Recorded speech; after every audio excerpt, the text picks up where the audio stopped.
Hello everyone. Welcome to the Friday webinar. Markets have been inching again, back to its all-time high, which they had made in the month of September. And we are again back with one very interesting webinar because over last 1.5 years, there has been a narrative that has been created in the market in the favor of large caps. And all of us, have been kind of closely watching valuations of mid and small caps. Though across the board, we saw decent correction happening in the month of January and February. But after that, the way markets have shown the momentum, it seems like markets are again back in the grip of small cap and mid cap fund managers, and small and mid cap stocks are again making their mark. And that is where we have to validate, and I would say understand whether that narrative which market was setting in the favor of large caps was that really meaningful or fundamental. And if so, then the rally that we are currently seeing in the favor of mid caps and small cap, is that a sustainable rally, or this is just creation of a bubble? That is the larger question that we want to kind of understand today. We have Mr. Arun Subrahmanyam as one of the fund managers who is the founder of Ampersand Capital, which is a multi-cap fund which has done really well over the last 5 years with more than 30% net of fees and taxes returns.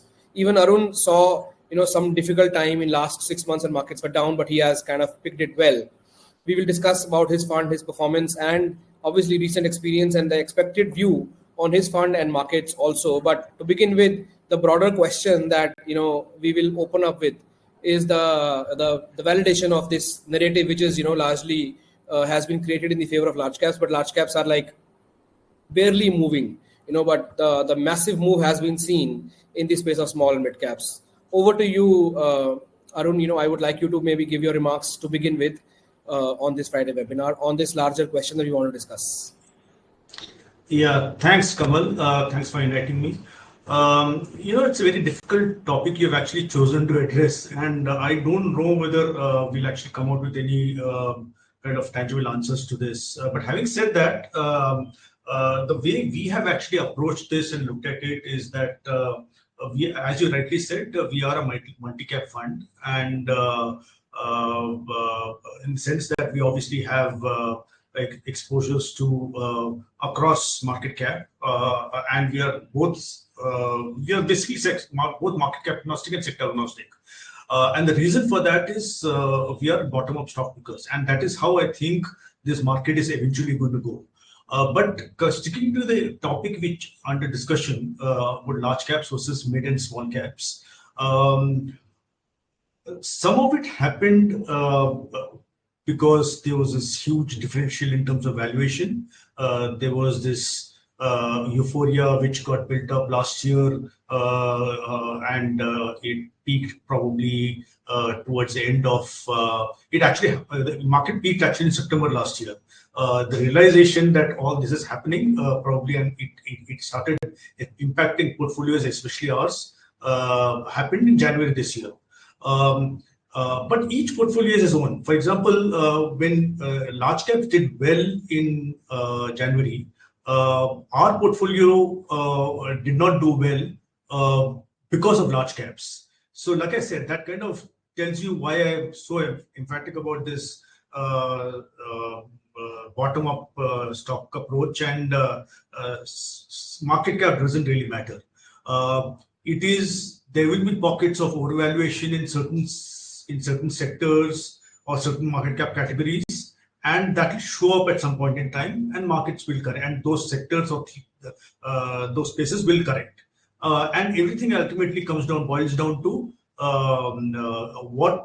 which sector or which market cap category is delivering superior growth, and that is how valuations get adjusted to.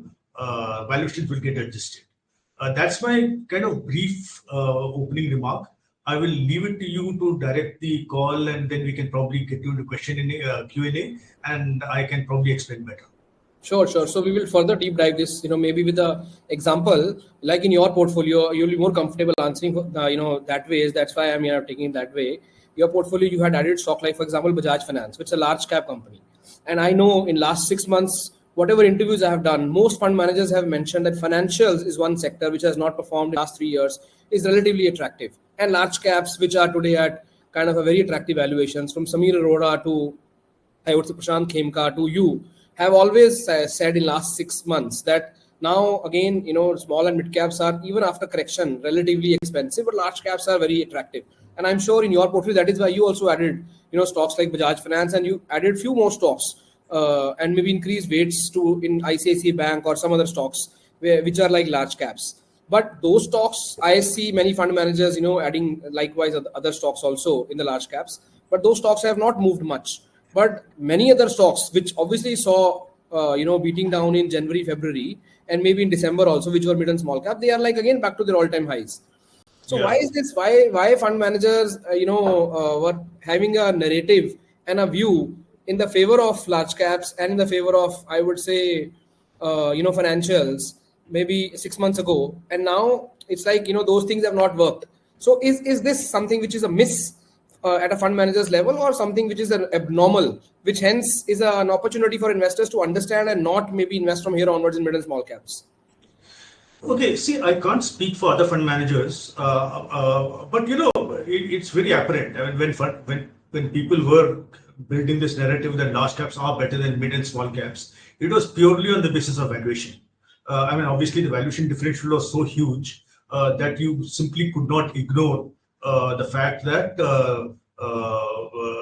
certain the mid and small caps, many pockets of them, not across the board. Several mid and small caps didn't deserve the kind of valuations for the kind of growth expectations which market had built in.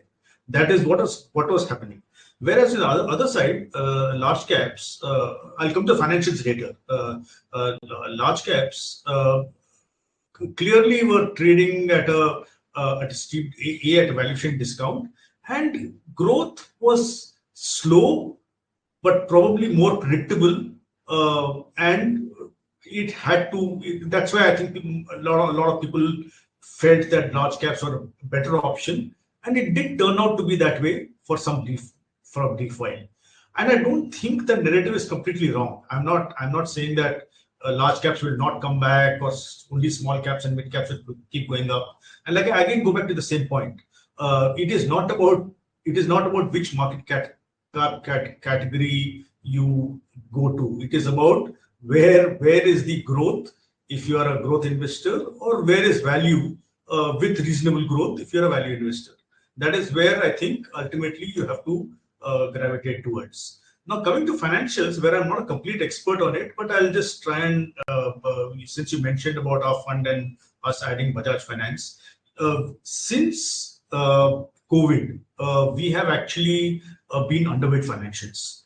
And we still are, despite the fact that we have a reasonably large exposure to Bajaj Finance and ICICI Bank. Since you mentioned that, I'm actually mentioning it again, since we have that. ICICI was our, we got into ICICI. The reason why we got into ICICI or Bajaj Finance is because we felt that in financials, especially the lenders, it is better to stick to the known companies, the quality companies. We didn't want to try and get into in-depth analysis of all the regulations and things like that. But from the face of it, these are the two companies, especially the ICICI, which had done a remarkable job in terms of turnaround in the last 5 years and cleaned up its act, and it has done well over a 5-7 year period. Since, like I said, since the inception, we've been holding it. Coming to Bajaj Finance, we obviously, again, it was a bottom-up approach for us. We didn't buy it because of the large cap. We bought it because things were turning better for that space, and Bajaj Finance in particular. And we felt that if you want, since we didn't have any exposure to NBFCs, we thought that would probably be the best company to get into. There were other pockets also, like MFIs, like gold finance companies, housing finance companies. We looked at all of them, and if we had, for instance, invested in some of those themes, we would have probably gone for a Muthoot Finance, or what I'm saying is that our approach has been to get into the known names, the good quality ones in financials, and because that is one space which is like so you really have to be a complete sector specialist to be on top of it.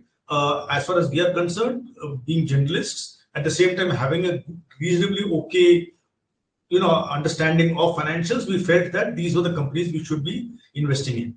Now, the fact that some of those names have not done as well is not an issue. It's not a big issue, because again, money has gravitated towards. What happened was, obviously a lot of funds had raised a lot of cash. I mean, that's another thing which you are not probably may or may not discuss in this webinar. Well, a lot of people had raised a lot of cash, and they were very happy with holding a lot of cash. So when cash had to be deployed, and Bajaj Finance and some of these leading banks had already done well in the early phase of recovery, what they were left were to go to the tier 2 NBFCs, banks, and all those financials. And that is the reason why you've seen some of those other smaller names starting to do well. So this whole rally, which many people have participated, they have participated mostly by getting into smaller names, and the ones who wanted to play a little safe, they were obviously had a reasonably large exposure to the large caps, which are, of course, if you go back to January and February, you've still done well. That's the way I look at it. Sure. So the rally, that we have seen recently from the lows, is this driven liquidity? Is this driven by primarily liquidity, or backed by fundamentals also, like having seen quarterly results and the activity in the ground?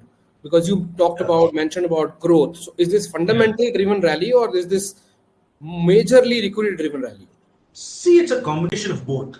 If you go back to 2023-24, you probably would say it was more liquidity and less fundamental. I mean, especially 2024.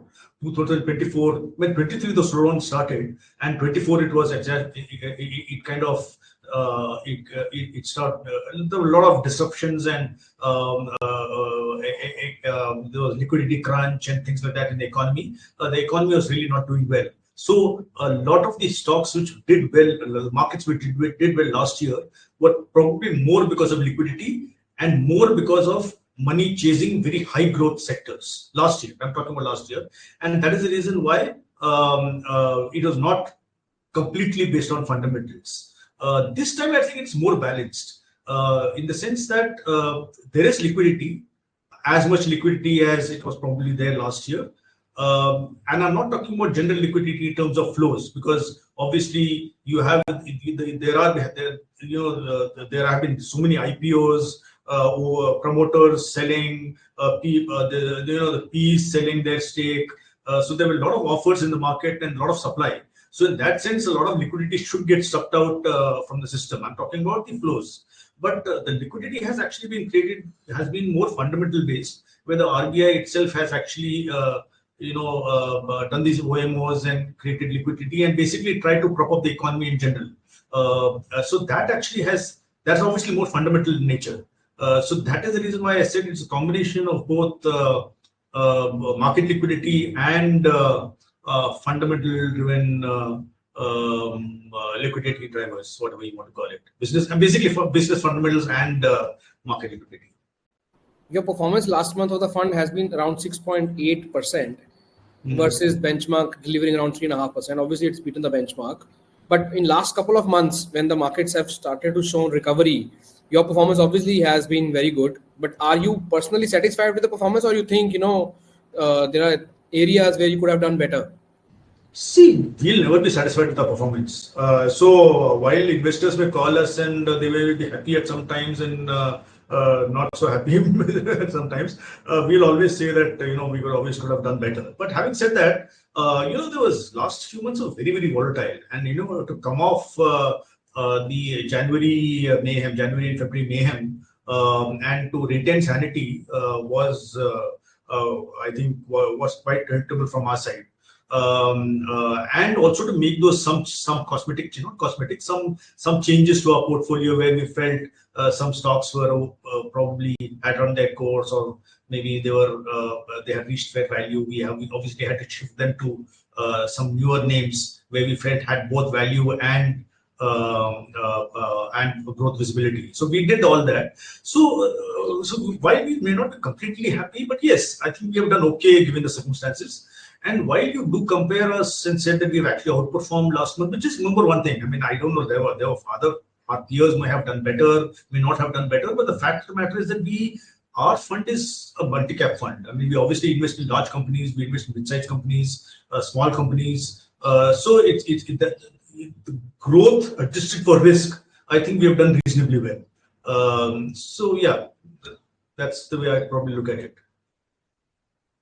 Sure. Every time we see a recovery and a beginning of a new bull run, there is a new sector leadership that we see. So has that phase already started? And if so, how are you kind of aiming to kind of realign your portfolio, or is it already aligned for the next bull run? No, see, it's very easy to say that we are. I mean, I would be lying if I say that yes, we've realigned and we've done everything. Although we like to believe that we have, but who is expected post the ceasefire the defense sector to rally the way it has, right? The defense was a theme a year ago. But then got into overvalued territory, didn't do anything, and suddenly post Pulwama, post the brief warlike situation and ceasefire, we had all the different stocks going through the roof. Now, I mean, obviously, you can't really then go and say, okay, let me go and buy defense stocks because things have changed. Things should have, if you have liked a certain defense stock or a company, you should have liked it prior to this event, right? I mean, that's the way I would look at it. And if you have not done that, then you're basically then playing momentum. So while I don't think defense has played out in that sense, the momentum has played out, but defense as a space is a good space to be in if you have a 5-year view. And I don't know how many investors typically look at 5 years. If they've seen this momentum and then they say, okay, this is done now, let's go and do something else. That's what typically happens. I'm not saying it happens to everybody, but that's the way markets seem to somehow behave and somehow spoil us. As far as we are concerned, we haven't changed our portfolio so dramatically to say that yes, what we did before January was wrong and what we are doing today is right. Broadly, our stocks are similar. Our top 10 holdings have seen 3 or 4 changes, like the ones you've already mentioned, Bajaj Finance being one of them. We added a defense stock. I mean, we didn't know it was going to go up because of defense, but defense was the driver, but we didn't know it will go up so much as Solar Industries. But we did that in January, right? We invested in January, not knowing what was going to happen. So we did make some changes to our portfolio that has helped us. Obviously, some changes which we made haven't helped us as much, but that happens in every portfolio. When you have a portfolio of 25, 30 stocks, some will do well, some will not do well. But broadly, as long as you're actually creating some alpha and you're outperforming more than not, it is okay. How do you see, the corporate earnings at present? Obviously we are at the beginning of maybe a new result season. Yeah. We'll start the financial 26 earnings expectations. And as you said, ultimately, we all know price is slave of earnings. And I'm sure you would have some understanding on what is expected and going to unfold, and the volatility would continue. One stock in your portfolio, which is like trend, has seen 11% fall today. Mm-hmm. And likewise, we'll see, these, I would say, jumps, because obviously some of these stocks are very high in terms of valuations. But if they are supported by good earnings, good growth, then they will sustain. Otherwise, they definitely are bound to see such sharp ups and downs. Yeah. How are you prepared to tackle all that, as the result season unfolds? And as we know that, yes, at present, we are some of these stocks are expensive and they are in your portfolio. Okay. First of all, the result season I don't think is going to be good. It should not be good. I mean, I'm not talking about trend. I'll get to the trend since you mentioned that a couple of times. Result season I don't think is going to be good because obviously you had so much of disruption in the last quarter. I mean, you had the travel and tourism industry getting hit. You had there's so much uncertainty in April and May, and then of course the geopolitical events, and then of course the Trump-led tariffs. So all uncertainty. So these are going to have an impact, and of course then you had, for example, our portfolio got hit. Not apart from all this, in April we did well, but not as well because our portfolio got hit by a very poor summer in certain parts of the country and an onset of an early monsoon in May. That hits some of the so-called summer-themed stocks, the air conditioning companies, the beverage companies. That hit us in the month of April. So these things will actually then translate to not so good earnings in this quarter, the quarter gone by. So the result season, in that sense, should not be good. But there will be pockets which will be great. I mean, for example, certain pockets of the industrial sector will be good, which I think IT is difficult to call. But I don't think I think the mid-sized companies will probably do better than the larger companies. Autos will be okay. I don't think they have done so badly in the last quarter. They should be okay. Pharma should be okay. So there will be certain pockets which should be okay, but broadly the results are not going to be so good. Now coming to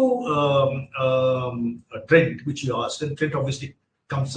It has come out with an update today, and update obviously have been lower than street expectation. But they've also guided for a much higher growth in the coming quarters, which market probably ignoring at this point in time, which is fine. And also given the fact that last year quarter one was a humongous quarter. I mean, it was so big. It was one of the blowout quarters. On that quarter, they've actually managed to grow the way they have grown.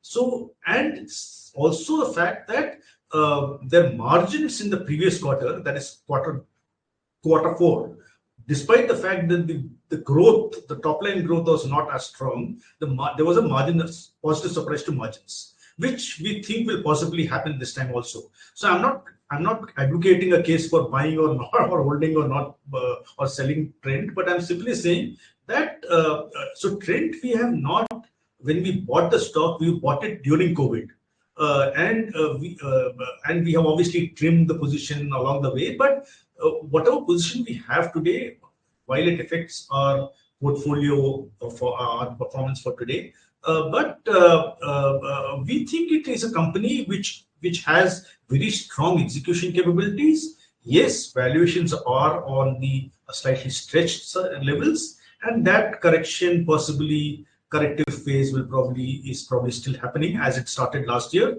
And once it gets over and when we get back to growth, stock will probably start giving you, this normal, compounding returns. Sure. That's the approach for most of our companies, whether they're expensive or not so expensive. So again, continuing with your fund, let's try to understand when you mentioned that some of the other funds are holding larger cash levels, and in my view, you are not holding substantial cash levels, and you also at the same time expect results not to be good. I'm sure some of your clients who must be watching, this question would be there in their mind, that if you do not expect results to be good, your last month has been good, why would you not increase your cash levels? Or if you want to increase your cash levels, especially now, because we know next week there's an event unfolding, which is like 9th July is coming. Maybe, keeping that also in mind. I'm not trying to bias you, just trying to tell you what investors would be thinking right now. How would you answer that? So,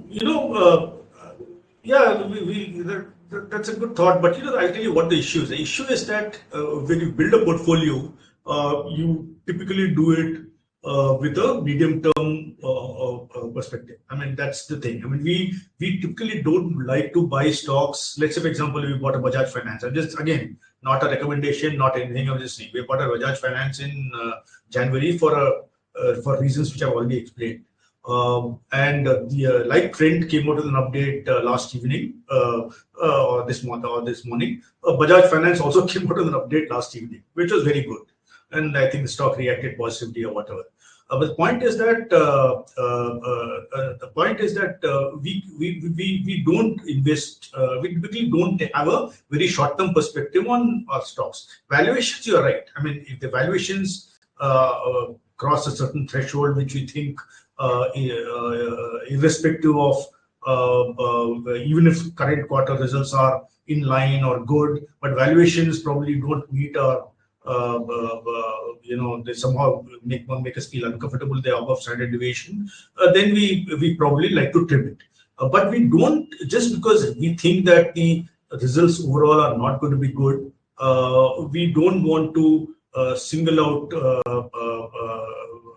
We just don't want to create cash levels and for the sake of it.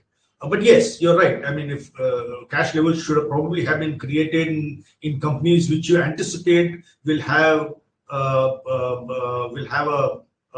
lower growth trajectory, that they should be created.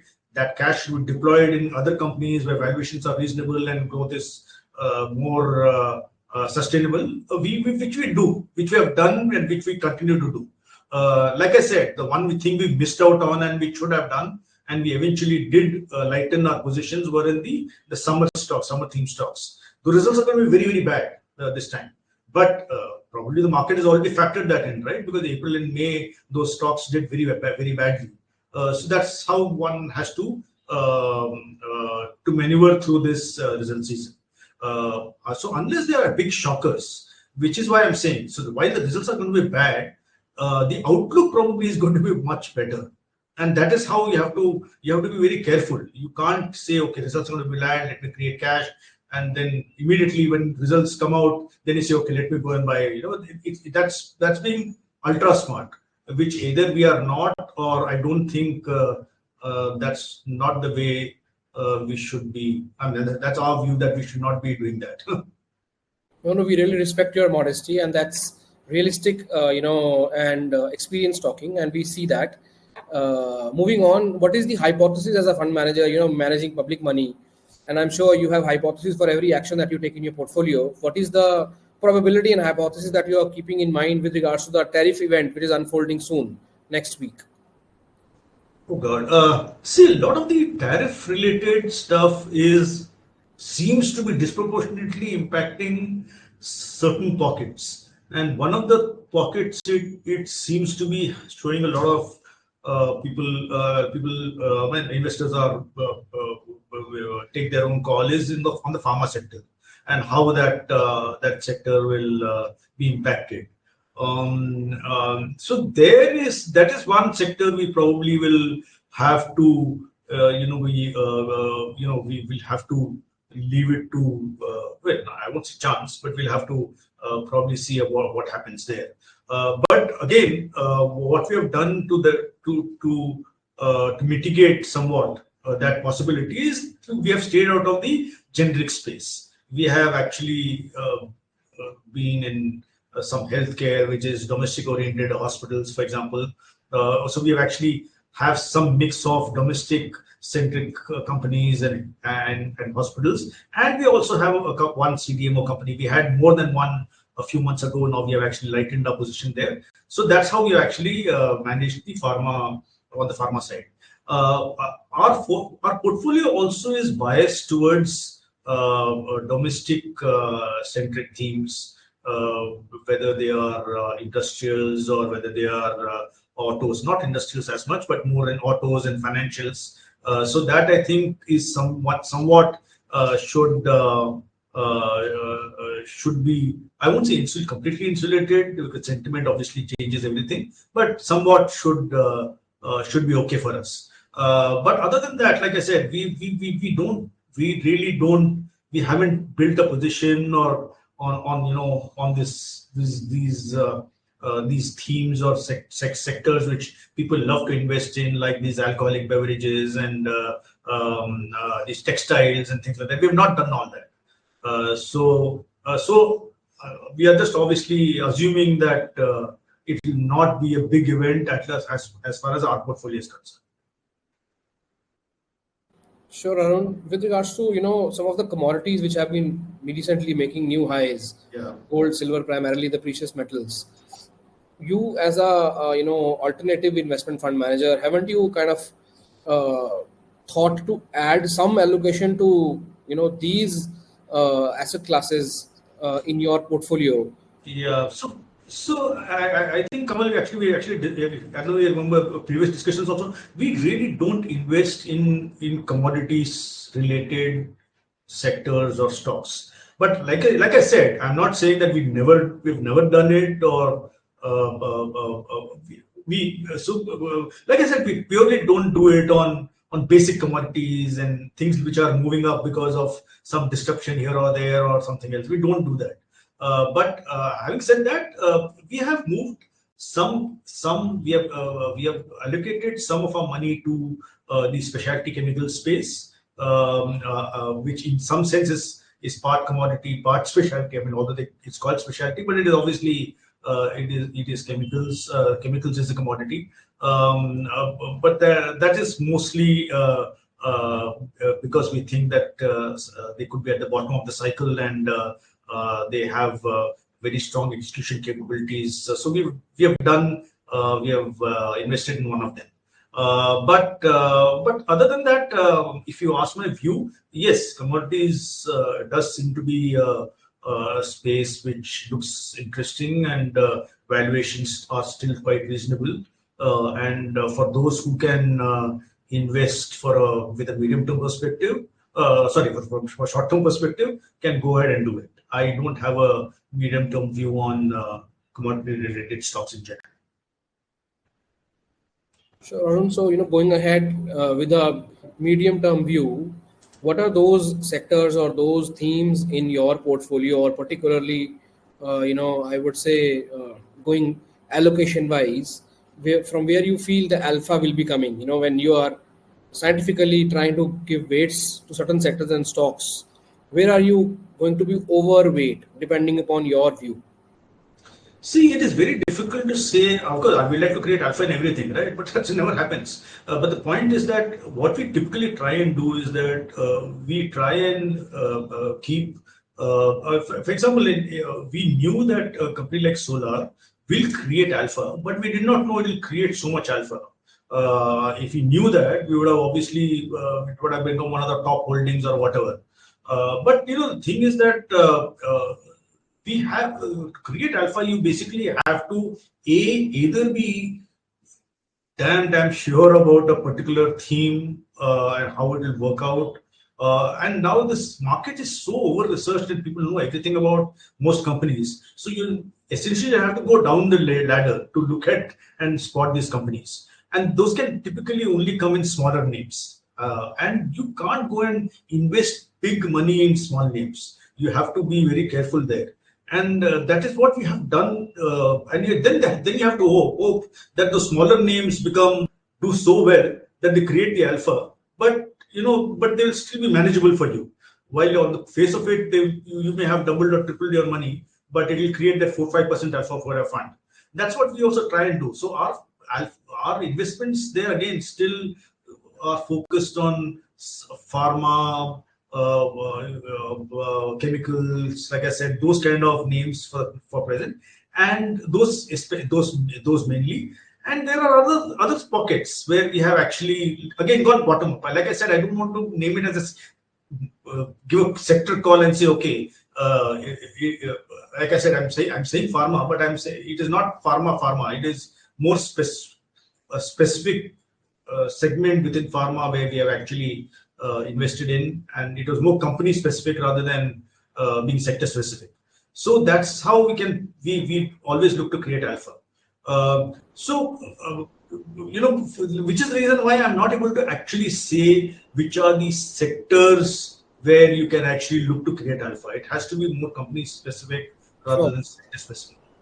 Sure. So we come back to, I think the same point that yes, despite the narrative in favor of large caps, practically and realistically speaking, because there is definitely high liquidity as well as rising fundamentals, both ultimately eventually favor addition of small and mid cap stocks in the portfolios. As you said, the large cap side of market is over researched, and when more and more liquidity is coming and small and mid cap companies are ultimately showing better growth, obviously they will eventually see more and more money going to them.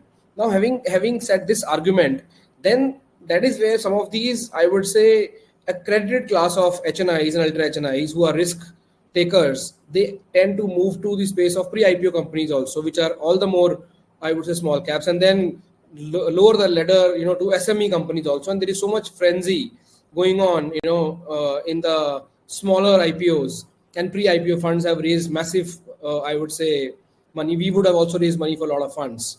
But you, as a fund manager with 3 decades of experience, how do you see, this frenzy right now in the pre-IPO space? Because I'm sure, you have your own massive portfolio also. You also have an opportunity to invest in some of these funds yourself as an investor. But what is the investor as well as the fund manager insight, that you can give to HNIs today who are like investing in the space of pre-IPOs? So this question is a very long question, but I'll give you I'll give you answers to two of the ones which I picked up. First of all, me as a investing personally, no, I don't. I don't. I just don't have time to look at this. I don't have any investments in. So, being very honest, I don't have any such investments. But yes, people who do invest, they know what they are doing. So I can't speak for them. Having said that, it is a space which, again, a lot of money being raised by promoters and HNIs, recognizing the so-called potential of these unlisted companies. Our specialty is not that, unfortunately. Our specialty is more in terms of looking at what is known in the street and where we can go and meet companies and do fundamental research based on what is available to the public in general. But again, the problem with investing now, the euphoria, which, as you rightly said, getting into these unlisted companies, is that it is increasingly becoming not so attractive to invest in such companies. It's getting more tougher to actually locate companies which are available at great valuations. And if they do, then it's a big surprise. Then obviously it's not 2022 or 23 where you could actually do this freely and where you can actually get huge discounts. I mean, discounts will certainly be there, but to expect that discount to be such that they are also coming at very attractive valuations, that I don't think is possible anymore. But like I said, it's not my expertise to gauge how people are doing well in are managing to find such investable companies. It's not my expertise, but I from whatever I can see or hear or read about, I don't think it's one needs to be very careful, because ultimately what happens is, if you go back to what happened a couple of years ago, last year, when markets become expensive in certain categories, then people keep going down the ladder. They will go from mid caps to small caps, then they go to micro caps, then they go to SME, and then this is when you get into unlisted space, then obviously it is something. It's an unknown. You're actually getting into something which you think you understand, but it is all being hearsay from what the promoters would have told you or told everybody who's to attract that kind of money. So like I said, I'm not dismissing anything, but I'm simply saying that one needs to be prudent when such euphoria is going. No, you're right. So, while narrative is in the favor of over-research side of market, which is large caps, more money, I think, goes to the unknown side of market, which is maybe unlisted small cap companies. And one doesn't know, time will only tell as we see, future unfolding. But I am sure, fundamentally speaking, something which is relatively less known is to be discovered has more potential for higher returns, provided decisions are being taken by right fund managers. And that's what we do. Like, you are one of the right fund managers for the over research side, which is in itself tough when everything is like known to everyone.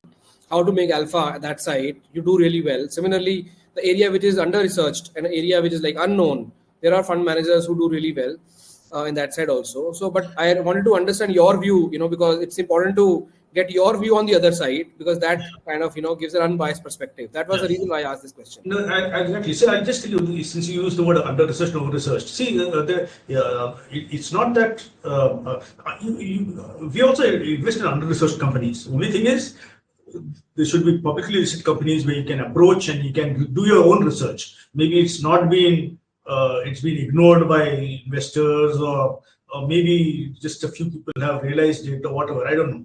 We try and do that. I'm not saying it's easy to do it, but we try and do it. And ultimately, there are so many people trying to chase the same kind of companies and same names.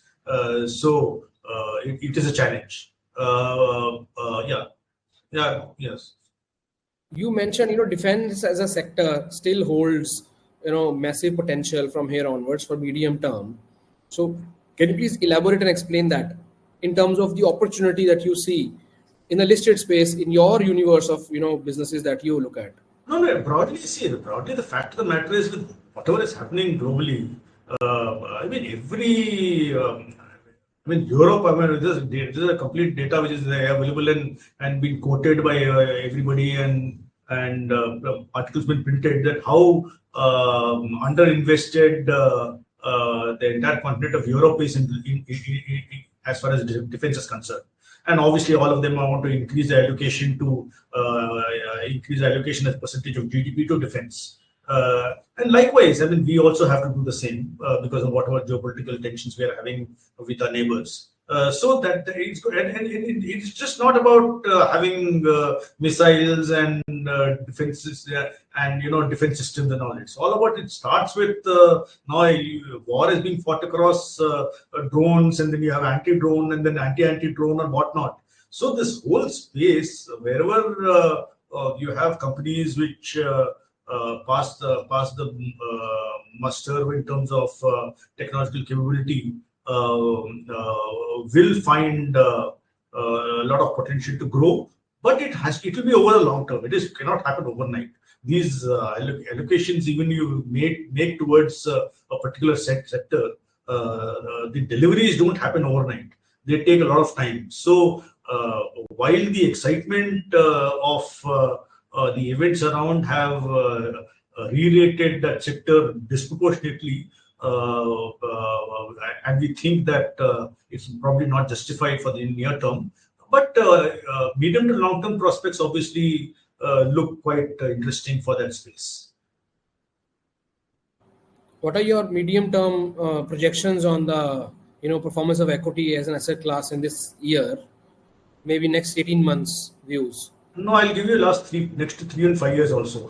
because see, the fact of the matter is that in January, before January 1st, everybody would have said the calendar 25 is not going to be great, but you will still do 10 to 12%.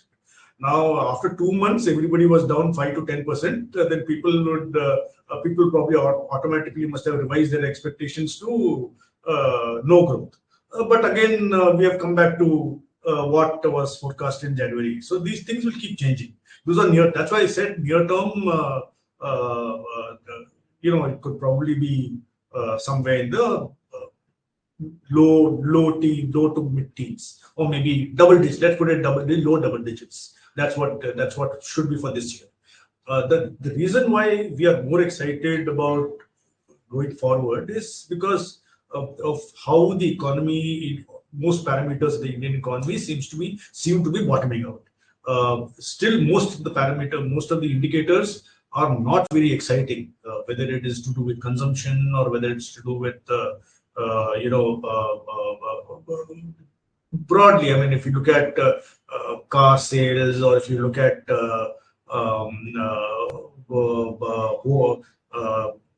airline growth or whatever. Everything has slowed down this year, but we think that we believe that these things will pick up. Discretionary spend will improve, and there are a lot of indicators for that. And RBI has been very supportive that they need to push for growth going forward.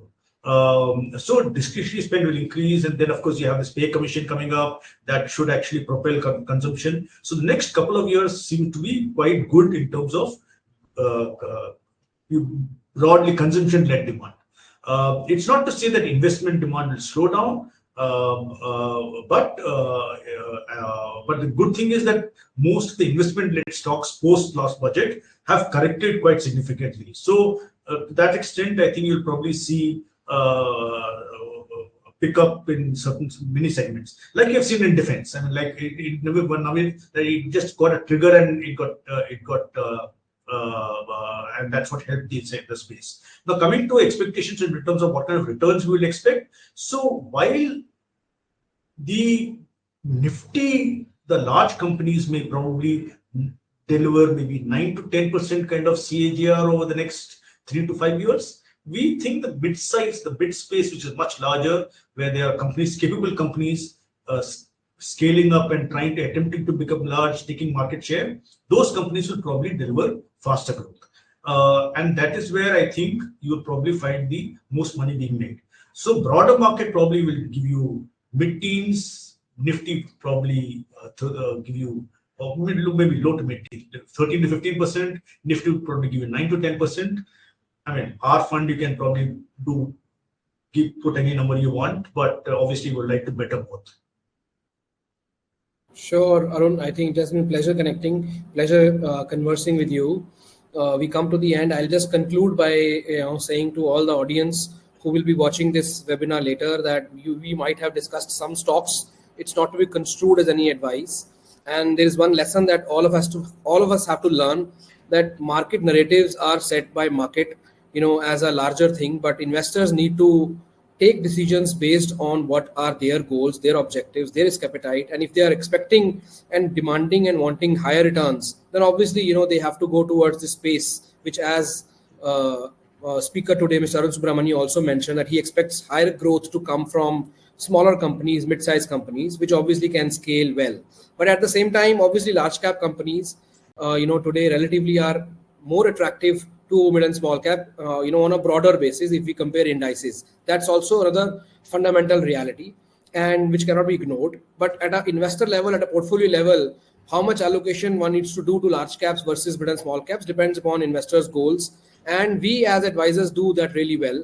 We really welcome any investor who is really keen to invest for high performance to kind of come to our platform BMSF World, book appointment with us. We do really sincere work.